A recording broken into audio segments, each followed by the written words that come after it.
What if we could learn the true shape of thought inside a language model?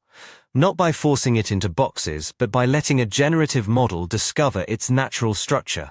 This paper introduces diffusion models as metamodels for large language model activations, opening a new path to interpretability and control.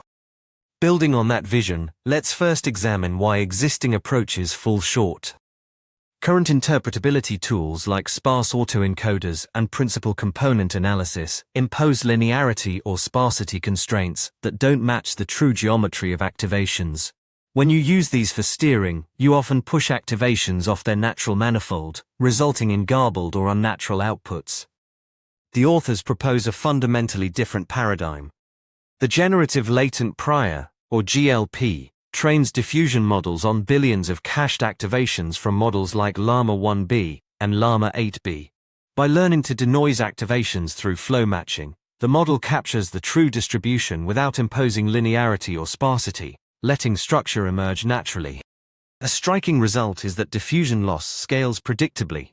As you invest more compute, performance improves along a smooth power law.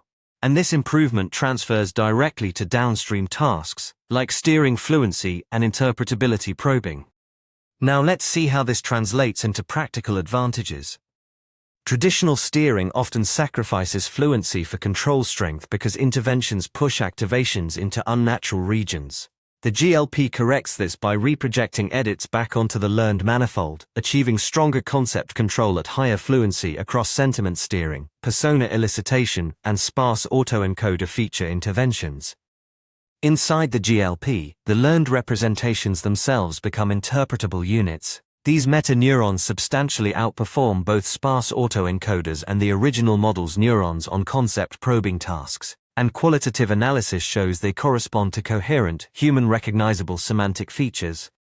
The current approach has limitations. It models activations independently at each position and layer, missing potential temporal or hierarchical structure, extending to conditional or multimodal priors, and leveraging diffusion loss for anomaly detection, are promising next steps. This work shows that generative diffusion models can learn the true geometry of language model thought, enabling interpretability and control that scale with compute rather than plateau. To dive deeper into this paradigm shift for understanding neural networks, visit emergentmind.com.